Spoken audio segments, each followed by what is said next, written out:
한국의 전라남도 진도군 고군면 회동리와 의신면 모도리 사이에 조수간만의 차이로 바닷길이 열리는 일명 한국판 모세의 기적이 일어나는 그런 기적의 섬이라고 불리는 곳이 있습니다. 그 장소가 바로 진도인데요. 이 진도의 해마다 수많은 인파가 현대판 모세의 기적을 경험하기 위해서 이곳을 찾고 있습니다. 세계적으로 널리 알려진 진도 신비의 바닷길 열림의 기적은 길이가 약 2.8km, 넓이가 약 10에서 40m, 이 조수간만의 차이로 수심이 낮아질 때 이 바닷길이 드러나는 현상을 보고 현대판 모세의 기적이다. 그래서 수많은 인파가 해마다 이곳을 찾아 축제를 즐깁니다. 올해도 3월 29일부터 4월 1일까지 국내외 수많은 관광객들이 이곳을 찾아서 축제를 즐겼다고 합니다. 2000년 3월 14일에 대한민국 정부가 국가지정명승 제9호로 이곳을 신비의 바닷길이라고 명명할 만큼 이제는 유명한 명소가 되었습니다. 과학적으로도 증명이 되지 않는 40m의 그 넓은 폭에 일정하게 만들어져서 2.8km를 걸어갈 수 있도록 바닷길이 열리게 만들어진 것은 여전히 신비로운 현상으로 간주하고 있습니다. 여러분, 우리가 잘 알고 있는 것처럼 구약성경 출애굽기에도 보시면 모세가 이스라엘 백성을 거느리고 홍해를 육지와 같이 건너지 않았습니까? 추격하는 애굽의 바로의 군대들을 벗어나서 홍해 바다를 건넌 후에 그들의 인생은 홍해를 건너기 이전에 before miracle 그리고 after miracle로 나눠지게 되는데 명확한 차이가 나타납니다. 이 사실을 우리가 성경을 통해서 확인해 볼 수가 있습니다. 기적의 체험 이전에는 이스라엘 백성들이 땅에 속한 인생이었다면 홍해 바다를 육지와 같이 건넌 이후에는 그 기적을 체험한 후에는 하늘에 속한 인생으로 바뀌어지게 되는 것을 보게 됩니다. 여러분, 우리가 예수 그리스도를 믿게 된 이 땅의 수많은 사람들 역시 바로 복음을 받아들인 이후에 바로 before miracle, after miracle로 나눌 만큼 인생의 삶에 하늘에 속한 자와 땅에 속한 자로 명확하게 구분되는 것을 보게 됩니다. 2000년 전 바울 사도가 복음을 전한 이 소아시아 에베소 시민들에게도 그와 동일한 기적이 일어났습니다. 자, 오늘 우리가 읽은 이 본문에 보시면 바울은 그런 기적의 영적 의미를 오늘 자세하게 오늘 본문을 통해서 풀어가고 있습니다.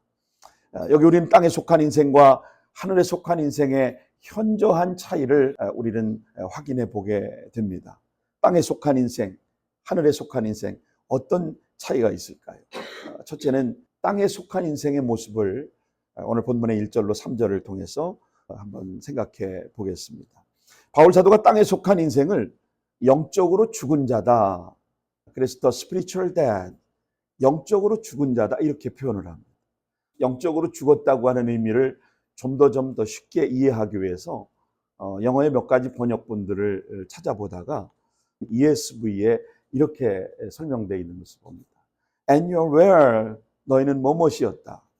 그 다음에 dead in이라고 나오는데 이거는 dead in은 언제나 여러분 아셔야 될 게 성경에 죽었다라고 하는 이 상태를 표현할 때는 바로 하나님과의 관계의 단절을 dead in이라고 말합니다. 그리고 the trespasses and sins which once walked, 전에 그 가운데 행하던 죄들 때문이다. 우리가 영적으로 죽게 된 것이 죄를 우리가 sin이라고 말하는데 여기 복수형 s가 붙어 있잖아요. 죄들 때문이다. 그러니까 우리가 이 땅에 살아가면서 단순히 한두 번 짓는 죄를 말하는 것이 아니고 죄 가운데 살아가는 삶의 습관과 방법들이 이 안에 다 포함되어 있는 겁니다. 그래서 이 얘기를 너희가 전에는 그 가운데 행하던 허물과 죄로 죽었다. 여러분, 트랜스패스라고 하는 말이 사실은 무단 침입을 했다. 뭐 이런 말이거든요. 무단 침입을 하거나 또는 허물, 여러 가지 이런 표현들로 범죄 이런 걸로 표현되는데 바로 허물과 죄로 죽었던 존재들이 되었다. NIV에도 동일하게 dead in이라고 하는 단어를 사용하고 있는데 이게 바로 하나님과의 관계에 단절된 상태를 말합니다. 다시 말해서 영적으로 죽은 상태를 의미하는 거죠. 이런 내용을 의미를 좀 풀어서 설명한 NLT 버전에 보니까 좀 더 이해하기 쉽게 이렇게 표현되어 있습니다. 전에 너희가 죽어 있었다. 근데 이것을 우리가 좀 성경적인 신학적인 표현을 살려서 번역하면 전에는 너희가 죽은 자와 같았다. 이렇게 표현할 수 있어요. 왜냐하면 because of your disobedience라고 하는 이 disobedience라고 하는 말이 바로 불순종 아닙니까? 이 죽은 이유를 두 가지를 설명하는데 첫째는 불순종 때문에 우리가 죽게 되었다. And your many sins 여러 가지 그리고 수많은 죄들 때문에 너희가 죽게 되었다. 이 반복적인 죄의 행위들을 그렇게 가르치고 있는 겁니다. 이런 의미를 살려서 우리가 본문에 2장 1절을 다시 한번 같이 읽어보겠습니다. 시작. 그는 허물과 죄로 죽었던 너희를 살리셨다. 여기 그가 누굽니까? 바로 예수님이죠. 예수님이 오늘 허물과 죄로 죽었던 우리, 이게 바로 영적인 죽음을 가진 저와 여러분을 말하는 거예요. 그래서 성경이 말하는 죽음이라고 할 때는 헬라어에서 이 죽음을 따나토스라고 이렇게 표현하는데 그냥 일반적으로는 죽음, 사망 이렇게 말하지만 이것이 육체적인 죽음, 결국 로마서 6장 23절에 죄의 싹슨 사망이다 이런 표현이 있죠. 성경에. 이 결국은 영적 죽음을 의미하는 겁니다. 그러니 우리가 육신적인 단순한 활동이 제한된 끝난 상태의 죽음이 아니라 죄로 말미암아 완전히 하나님과 단절된 상태를 따나토스 이런 죽음으로 헬라어에 표현되어 있는 것을 보게 됩니다. 요한계시록 20장 14절에 이 죽음을 둘째 사망이다, 영원한 심판을 의미하는 겁니다. 결국 우리가 하나님 앞에 이 영원한 심판을 우리는 받아야 할 존재들임을 성경은 우리에게 말씀하고 있는 겁니다. 성경이 말하는 죽음이라는 단어는 바로 여러분 관계의 단절을 죽음이다 이렇게 표현하는 겁니다. 자, 그러면 허물이라고 하는 것이 뭐냐? 허물은 한마디로 말하면 하지 말아야 할 것을 해버린 것, 이것을 허물이라고 말합니다. 제가 미국에 살면서 한 가지 깨닫고 배운 지혜는 미국에서는 하지 말라는 거 안 하고 하라는 거 하면 너무나도 편하더라. 근데 여러분 우리 고집 때문에 우리는 하라는 것 하지 않고 하지 말라는 거를 해버린 나. 그런 어리석음이 우리에게 있는 것이죠. 그러다 보니 허물이 생기고 사람과의 관계에 부딪힘이 생기는 것. 이게 다 문제가 생기는 게 뭐냐? 자기의 고집 때문입니다. 이 허물과 죄로 죽은 하나님과의 영적인 단절된 상태를 컨티뉴 하려고 하는 그런 우리의 허물과 죄된 모습이 우리에게 아직도 있는 것이죠. 나의 고집을, 나의 자아를 늘 십자가 앞에 내려놔야 하는 것. 사람과 싸우고 부딪히는 것, 이것은 하나님 기뻐하시는 일이 아닙니다. 자, 그렇다면 죄가 뭔가? 죄는 해야 할 것을 하지 않는 것, 하지 못한 것이 죄입니다. 그래서 예수님께서 성령의 사역을 말씀하시면서 요한복음 16장 9절에 죄를 예수님은 어떻게 정의하셨는지 한번 볼까요? 예수님이 이렇게 말씀하셨어요. 죄에 대하여라 함은 그들이 나를 믿지 아니함이라. Concerning sins, because they do not believe in Jesus. 예수님을 믿지 않는 것. 죄라고 하는 건 다른 게 죄가 아니에요. 예수님을 믿지 않는 것이 죄다. 이렇게 예수님은 죄를 정의하신 겁니다. 예수님이 죄의 본질을 명확하게 규정하셨어요. 나를 믿지 않는 것. 그래서 해야 할 것을 하지 못한 나. 예수님을 믿지 못한 것. 모든 죄의 뿌리는 뭐로부터 시작되는 줄 아십니까? 불신앙으로부터 시작되는 거예요. 불신앙으로부터. 하나님 믿지 않고 예수 그리스도를 영접하지 않은 사람들이 결국 불신앙으로 하나님을 떠나고 하나님과 단절된 상태로 자신의 만족을 위해 이 땅에 살아가는 것이죠. 여러분, 그러니까 도덕적이고 사기치고 거짓말하고 간음하고 불평하고 원망하고 미워하고 시기하는 것, 이런 도덕적이고 윤리적인 죄를 말하는 게 아닙니다. 예수 믿지 않는 것이 여러분 가장 큰 죄인 걸 여러분 아시죠? 여러분 복 받으신 분들입니다. 할렐루야. 내가 예수 믿고 하나님의 자녀가 되어서 매주일 하나님 앞에 나와서 하나님 앞에 영광을 돌리는 그 삶의 자세, 이게 얼마나 축복받은 사람들의 삶인지 몰라요. 여러분 이거 아셔야 돼요. 이보다 더 복된 일이 없는 거죠. 요즘 저희가 한 구절 말씀 3 묵상을 로마서 말씀을 계속 묵상하고 있는데 이 로마서 말씀을 읽어보면 우리의 인간의 모나고 부족한 모습들이 여실히 나타나는데 하지 말아야 할 것을 해버리고 해야 할 것을 하지 못하는 그런 불완전한 우리의 존재를 성경은 계속해서 우리에게 말씀하고 있는 것이죠. 하나님의 법을 깨트리고 사는 죄된 인간의 모습을 성경은 허물과 죄로 죽어버린 dead end 그런 존재라고 말씀합니다. 자, 그래서 하나님과 제대로 소통하지 못하고 하나님께 반응하지 못하는 걸 이건 죽은 상태. 하나님의 은혜를 경험하지 못하고 사는 영적으로 죽은 자가 되어버렸다. 저는 여러분 매주 여러분이 설교를 들으면 반응하셔야 됩니다. 마치 사도행전 7장 54절로 60절까지 말씀을 보면 유대인들이 스데반의 설교를 들을 때 막 화가 나가지고 견딜 수 없어서 막 옷을 찢고 스데반을 돌로 쳐 죽이려고 달라들지 않습니까? 저는 여러분이 말씀 들을 때 맞아. 내가 그런 사람이야. 내가 그렇게 살지 못했어. 여러분 회개하고 가슴을 치고 통회하며 스데반에게 돌을 던졌던 그 돌을 목사인 저에게 던지지 말고 여러분 스스로를 두들겨 패시길 바랍니다. 아멘. 돌을 들어 저에게 던지지 마시고 여러분 스스로를 두들겨 패시기 바랍니다. 맞아. 내가 맞아도 싸. 난 돌에 맞아야 될 사람. 여러분 요한계시록 3장 1절 말씀 한번 보시죠. 살았다 하는 이름은 가졌으나 실상은 죽은 자와 반응하지 못한. 여러분 오해하지 말고 들어보세요. 돈이 제 아무리 많아도 돈이 제 아무리 많이 있으면 뭐합니까? 인간이 죽는다. 인간이 유한한 존재다라는 사실을 모르고 천년만년 살 줄 알고 가진 재산을 움켜쥐고 아등바등하며 살아가는 저는 이거 미련하고 어리석은 인생이라고 생각합니다.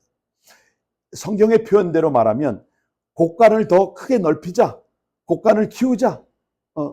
그리고 자기의 것을 곡간에 가득가득 채워넣습니다. 결국 남은 평생 다 쓰지도 못하고 죽을 재산을 어카운트에 가득 넣어놓고 욕심부리다가 그 돈 써보지도 못하고 하나님의 부르심을 받는다. 여러분 전 참 억울할 것 같아요. 그런 인생이 참 억울할 것 같아요. 저는 지금이라도 부르시면 할렐루야 하고 저는 갈 자신이 있어요. 준비가 돼 있어요. 우리 집사람하고 그렇다고 상해한 건 아닙니다. 뭐 상해해도 뭐 부르시면 가야 되는 거죠. 지난 주말에 한국에서 친구 권사님 남편이 하나님의 부르심을 받았습니다. 이분이 건강하셨고 장로님이셨는데 평소에 산행을 좋아하시고 운동을 좋아하셨던 분이에요. 결혼 32주년을 기념해서 외동딸이 이제 그 유럽에서 유학을 하고 결혼을 했습니다. 유럽 사위를 만나가지고 제주도로 이렇게 온 가족이 결혼 기념 여행을 떠난 거예요. 그런데 한라산에 오르다가 갑자기 심정지가 생겨가지고 63세의 젊은 나이에 하나님의 부름을 받았습니다. 제가 이 소식을 듣고요. 너무 가슴이 뭉클하고 견딜 수가 없었어요. 이분의 일상이 SNS나 인스타에 보면 이 두 내외가 행복한 모습을 얼마나 많은 사진을 찍어서 올리고 두 분이 그렇게 정감 있게 살아가는 모습이 질투날 정도로 부러울 정도로. 근데 갑자기 이렇게 하나님 부르심을 받았어요. 여러분 하나님이 왜 내게 물질을 맡기셨을까? 왜 내가 그동안 이민생활 잘하면서 애쓰고 수고해서 그 많은 물질을 하나님 나에게 주셨을까? 여러분 그거 내 거라고 생각하시면 안 돼요. 물론 여러분 수고하고 애써서 재산을 증식하고 애쓰셔서 재테크를 하시고 이만큼 오셨지만 여러분 이건 나누고 섬기라고 하나님 주신 거예요. 저는 여러분이 영혼 살리는데 생명 살리는 일에 인베스트먼트 해보셨으면 좋겠어요. 인베스트 하셨으면 좋겠어요. 다른 데 투자하는 것도 중요한데 정말 복음을 위해 영혼 살리고 정말 하나님의 일을 위해 가치 있는 일에 여러분 투자해 보시길 권면합니다. 우리 엘림이 추구하는 이 선교적 가치 한번 투자해 보십시오. 이 GMC 기독교 문화유산 신앙의 뿌리를 찾는데 이 귀한 사역에 여러분 한번 투자해 보십시오. 정말 보람 있는 인생의 가장 의미 있는 그런 족적을 남기는 기회가 되리라고 저는 확신합니다. 저는 우리 교회가 이 일에 참여하고 싶습니다. 그런데 한 가지 제가 힘주어 늘 말하고 있는 건 선교하는 데는 아끼지 말자. 선교하는 데. 진짜 투자해야 할 가치, 진짜 인베스트먼트 해야 될 곳에 오늘 저는 저와 여러분이 인베스트 하시기를 바랍니다. 하나님 기뻐하시는 거예요. 여러분이 이 세상 떠나 하나님 앞에 가실 때 저는 여러분이 스토리가 있었으면 좋겠어요. 하나님 앞에 할 말이 좀 있었으면 좋겠습니다. 이런 은혜가 여러분 가운데 있기를 축복합니다. 축원합니다. 죽음을 모르는 사람은요, 죽음을 모르는 사람이 정치하면요, 독재자가 됩니다. 죽음을 모르는 사람이 돈을 벌면요, 그 사람은 수전노가 됩니다. 죽을 때 그 돈 가지고 가지 않습니다. 죽음은 인간을 겸손하게 만들고 죽음은 우리를 기쁘게 만듭니다. 이 얘기는 제 얘기가 아니고 이어령 선생님이 하신 말씀입니다. 왜 죽음이 슬픈가? 죽음 전에 우리는 기쁨을 경험하기 때문에 죽음이 슬퍼야 하는 거라는 거예요. 왜 우리가 기쁜가? 기쁨 뒤에, 기쁨 너머에 반드시 죽음이 있다는 걸 우리는 알고 살아야 한다는 거예요. 그런 의식하지 않고 그런 인식 없이 우리가 살면 죽음도 의미가 없고 기쁨도 의미가 없다고 이어령 선생님이 그런 얘기를 하시더라고요. 여러분, 더더구나 예수 믿지 않는, 하나님을 인정하지 않는 사람을 보면 그 영혼이 너무 불쌍하지 않습니까? 그래서 그 영혼을 전도해서 더 이상 죄의 종로로 타지 않고 천국 백성으로 살아가도록 오늘 우리가 이 복음적인 가치, 이것을 우리가 인베스트하고 살아가야 하는 것입니다. 물론 우리가 그런 분들에게 이제는 말이나 언어적인 도구로 복음을 전하는 시대는 저는 지났다고 생각합니다. 물론 말로 복음을 설명하고 언어적인 것으로 그분에게 복음을 전해야 하지만 더 이상 이제는 말로 전도하는 시대는 지났습니다. 삶으로 복음을 전할 수 있는 저와 여러분 되시기를 축복합니다. 삶으로 복음을 전하는 교회가 되십시오. 그래서 unchurched people들에게 나를 볼 때 좀 궁금증을 자아낼 수 있어요. 저 목사 뭐 별거 없고 가난해 보이는데, 가난한 목사 같은데 이상하리만큼 자신감이 넘치고 뭔가 얼굴에 기쁨이 가득하고 뭔가 뭐 힘이 있어 보이는데, 여러분 이런 소리를 듣고 살아야 합니다. 여유가 있어 보이고 밝고 자신감이 넘치고 뭔가 다르게 보여야 합니다. 여러분 그런 사람 주변에 보셨습니까? 멀리서 찾지 마세요. 여기 있잖아요. 멀리 찾지 마세요. 여기 있잖아요. 예? 여러분도 그런 삶을 살고 계시잖아요. 사실 제가 이런 모습 때문에 손해를 많이 보고 삽니다. 왜? 제 모습을 보면 가난한 목사 같이 안 보이잖아요. 그죠? 제가 부자 목사 같이 보이잖아요.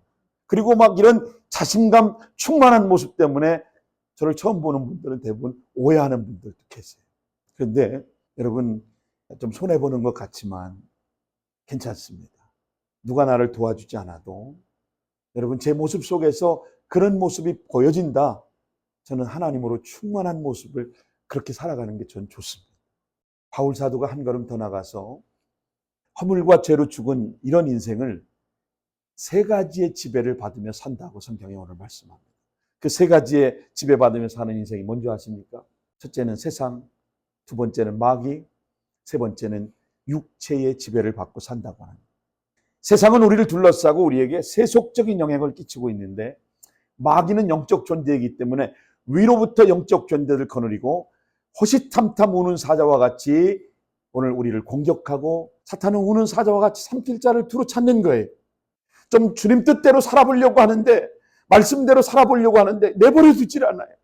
어떤 방법을 통해서든지 우리를 무너뜨리려고 가진 계기를 다 부립니다. 우리 안에 자리 잡고 우리 안으로부터 부패시키고 이 땅에서 그런 인생을 살도록 우리를 만듭니다. 자, 여러분 본문의 2절 말씀을 다시 한번 보시죠. 그때 너희는 그 가운데 생하여 이 세상 풍조를 따르고 공중의 권세를 잡은 자를 따랐으니 곧 지금 불순종의 아들 가운데 역사하는 영이라. 여기 세상 풍조를 따른다라고 하는 말씀이 있는데 이 영적으로 죽은 인생은 세상의 영향을 거부할 능력이 없습니다. 그래서 일반적으로 세상 풍조를 따라 다닌다는 것은 쉽게 세상과 타협한다는 거예요. 예수 믿고 하나님의 자녀가 되었지만 아무렇지도 않게 양심의 가책도 느끼지 않고 세상과 타협하려고 합니다. 그래서 성경은 너희는 이 세상을 본받지 말라고 말씀합니다. 이 세대를 본받지 말라. 자, 로마서 12장 2절 우리 같이 한번 읽어볼까요? 시작. 너희는 이 세대를 본받지 말고 오직 마음을 새롭게 함으로 변화를 받아 하나님의 선하시고 기뻐하시고 온전한 뜻이 무엇인지를 분별하도록 하라. 이 세대를 본받지 말라는 말에 헬라어에 보니까 수스케마 디제스테라고 되어 있습니다. 이 수스케마 디제스테의 원래 동사형은 수스케마 티조입니다. 이 수스케마 티조라는 말은 동화되지 말고 본받지 말라라고 하는 뜻이 있어요. 그러니까 세상 사람들이 따라가는 대로 외형적인 것을 본받고 그런 패턴을 따라가려고 하지 말라는 거예요. 이게 이 세대를 본받지 말고라고 하는 말이에요. 저는 우리 이화서 원사님 앞에 계신데 좀 죄송하지만 저분 보면서 저는 그런 생각을 해요. 식당을 가도 오직 한 군데, 온니 할머니 밥상, 동화되지 않습니다. 뭔가 본받으려고 하잖아요. 본인이 딱 정하면 온니 할머니 밥상. 그래서 아마 저희가 조만간에 할머니 밥상을 엘리베이터에서 접수하려고 합니다. 수스케마티조라고 하는 것이 세상이 하는 대로 따라가려고 하지 않는 거예요. 자기만의 주관이 분명해야 되는 것이죠. 바울이 그래서 이 세상 패턴에 자기 모습을 맞추려고 하지 말라고 하는 그런 금지 명령을 우리에게 주고 있는 거예요. 자, 이 얘기를 종합해 보면 이런 말입니다. 세상 가치관에 따라서 외형을 맞추지 말고 내면의 변화를 통해 하나님의 뜻을 분별해 가라는 말입니다. 자, 계속해서 여러분 2절 말씀을 보면 공중권세를 잡은 자를 따랐으니, 공중권세를 잡은 자를 따랐으니, 2절의 마지막 대목에 보면 그 정체가 뭔가를 설명합니다. 공중권세를 잡은 자가 뭐예요? 불순종의 아들 가운데 역사하는 영이다. 불순종의 아들 가운데 역사하는 영. 그걸 한마디로 마귀, 사탄이라고 합니다. 마귀의 역할은 우리 인생에 하나님의 법을 불순종하도록 만드는 게 마귀의 역할입니다. 자, 그 다음에 나타나는 것이 세상과 마귀를 증언한 후에 3절에 보니까 육체에 대해서 말합니다. 육체에 대해서. 여기서 말하는 육체를 소마라고 말하는데, 육체를 얘기할 때 두 가지를 얘기하는데, 소마와 사스라고 하는 헬라어에 보면 약간 좀 다르게 표현을 하고 있는데, 소마는 어떤 것이 소마냐면 하나님이 지으신 존재 전체로서의 몸, 이걸 소마라고 말합니다. 또 하나의 오늘 육체를 얘기할 때는 사르크스. 이 사르크스는 죄에 물든 육신적인 본성, 허물과 죄로 죽었던 우리를 말하는 거죠. 사르크스. 그래서 신체를 의미하는 말이 아니라 우리 안에 자리 잡은 아담으로부터 물려받은 인간 본연의 타락의 성품, 이 부패성을 의미하는 것. 한번 3절을 천천히 한번 읽어보시죠. 시작. 전에는 우리도 다 그 가운데서 육체의 욕심을 따라 지내며 육체와 마음에 원하는 것을 하여 다른 이들과 같이 본질상 진노의 자녀였더니, 인간의 마음 전체가 이 타락의 영향 아래 놓여 있다는 겁니다. 그래서 우리의 지성도, 감성도, 의지도, 인간의 품성 전체가 다 이 죄 아래 놓여져 있다는 거예요. 그래서 종교개혁자인 이 칼빈은 이거를 토탈 디프라비디라고 하는 전적인 타락, 이렇게 말했습니다. 인간 존재의 모든 영역이 다 타락의 영향 아래 놓여 있게 됩니다. 4절 이하의 오늘 본문의 증언이 바로 영적으로 죽은 자가 살아나서 하늘에 속한 자가 되는 기적이 일어난다. 그 기적이 뭐냐? 그 큰 사랑.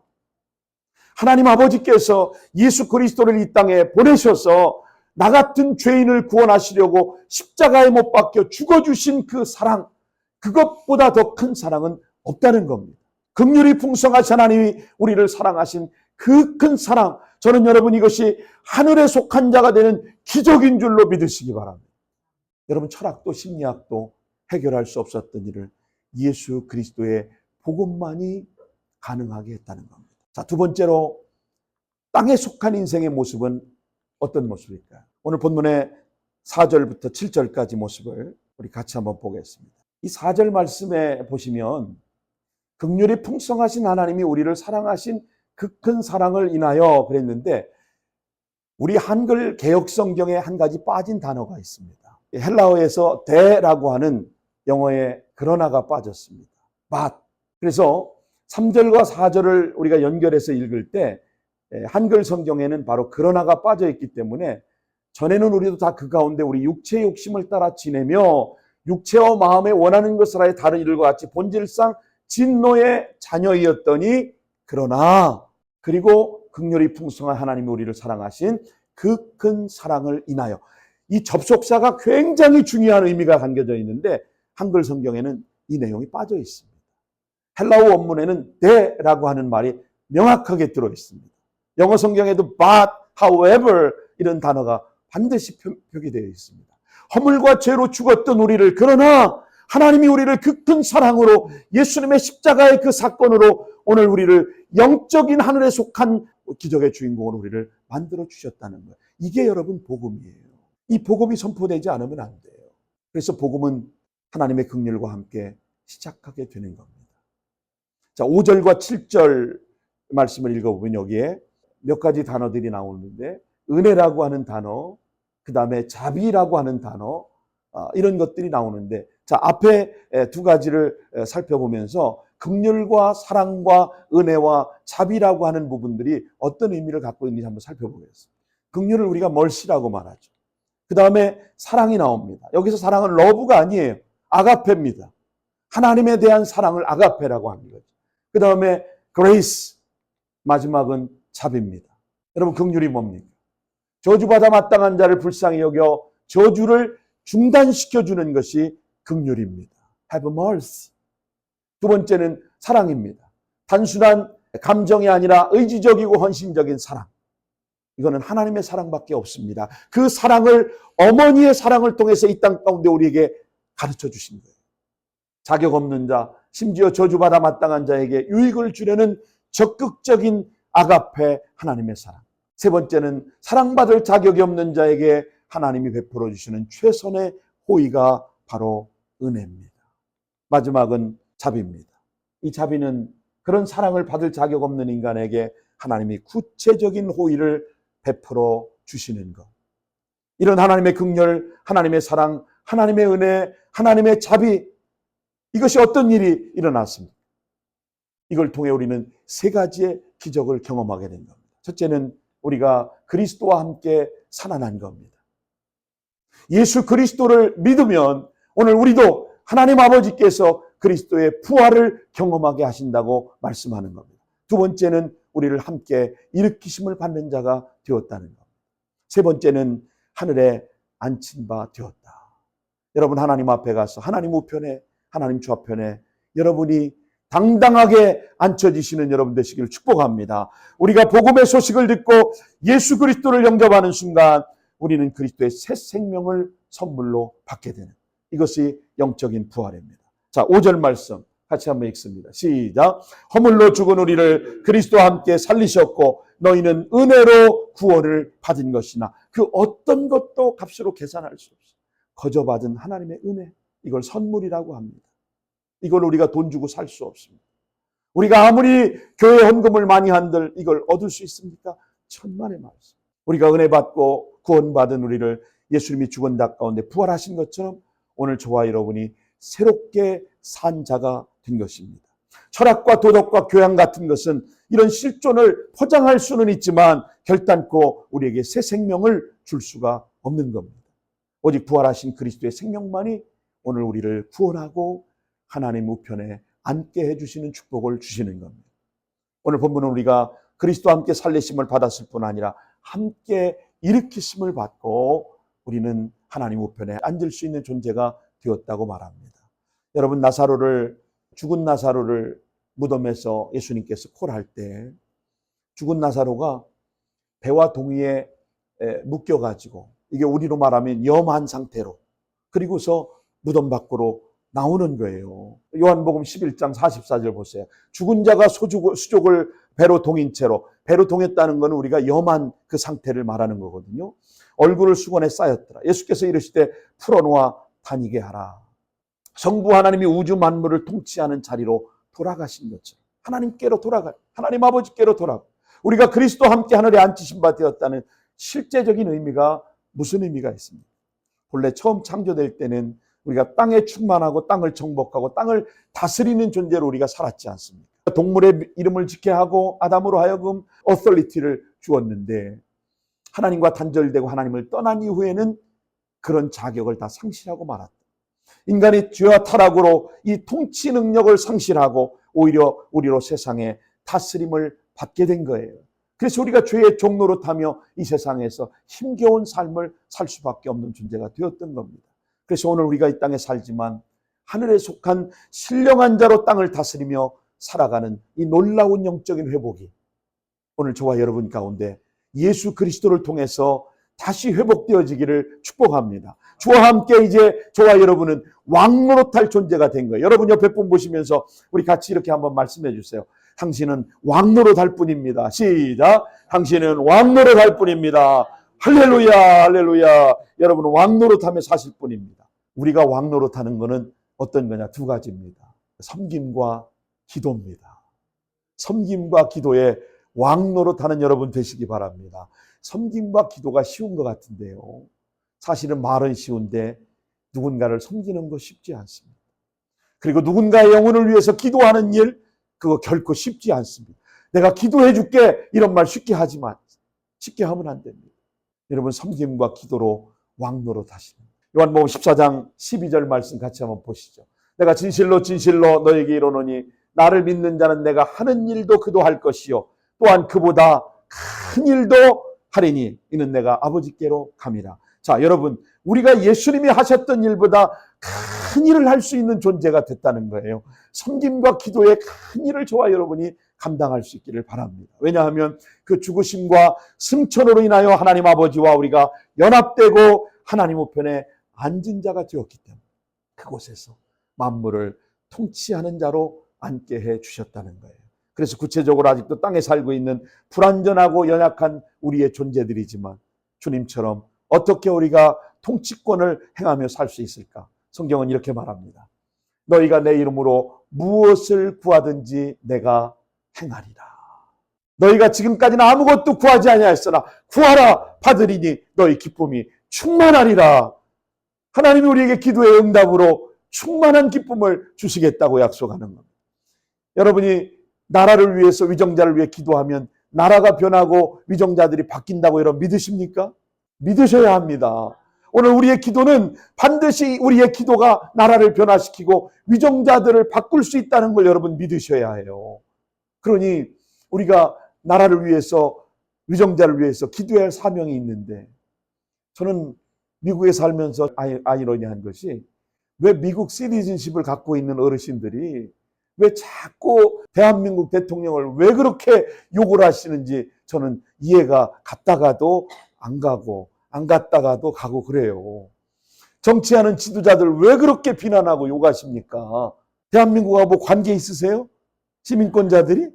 미국 시민들이 트럼프 대통령을 욕하는 건 오케이. 미국 정부를 비방하는 건 이해할 수 있어요. 왜 대한민국 정부를 욕하고 비난하세요? 우리는 비난하고 욕할 존재가 아니라 기도해야 될 사명이 있습니다. 우리가 기도해야 합니다. 여러분, 그래서 세상적으로 어울려서 편가르기 하고 편향적으로 누군가를 모함하고 욕하고 그러지 마십시오. 우리는 기도의 사명이 있는 사람들입니다. 정치가 어떻든 대한민국이 어떻든 그냥 내버려 두시죠. 그리고 기도해 주세요. 그러면 되는 겁니다. 자, 우리가 해야 할 일은 기도 외에는 다른 이유가 없습니다. 예수님께서 요한복음 13장 16절까지 다락방 강화를 말씀하시면서 이 대목에서 실제로 세상을 변화시키고 왕노릇 할 수 있는 두 가지 방법을 섬김과 기도라고 강조하셔서 예수님 스스로가 무릎을 꿇고 허리에 수건을 동이시고 제자들의 발을 친히 씻겨주시잖아요. 그리고 기도 외에는 다른 이유가 없다고 말씀하시면서 우리에게 기도를 가르쳐 주셨어요. 이거를 위해서는 자기 부인이 필요합니다. 철저하게 자기 부인이 되지 않고는 우리가 누군가를 위해 기도하고 종노릇하며 섬길 수가 없는 겁니다. 우리가 이 땅의 왕의 자녀로 왕노릇하며 살아가는 두 가지 방법은 바로 섬김과 기도입니다. 여러분의 섬김과 여러분의 기도를 통해서 여러분이 왕노릇하시고 하나님 나라를 이 땅에 세워가시는 그런 놀라운 은혜가 있기를 예수님의 이름으로 축원합니다. 우리가 이 땅에 살면서 땅에 속한 자가 아니라 우리는 하늘에 속한 신령한 존재들인 것입니다. 그렇기 때문에 하나님 나라를 경험하고 우리가 이 땅에서 살아가는 겁니다. 그것이 무엇입니까? 주의 핏값으로 세워진 교회를 의미하는 거예요. 이 땅을 변화시키기 위해 허락하신 하늘에 속한 신령한 것이 하나님이 우리에게 모형으로 주신 것이 교회인 겁니다. 이런 그림을 한번 보십시오. 우리가 세상을 변화시키고 왕노릇하는 원리는 우리가 누군가를 위해 기도하는 겁니다. 그리고 누군가를 섬기는 겁니다.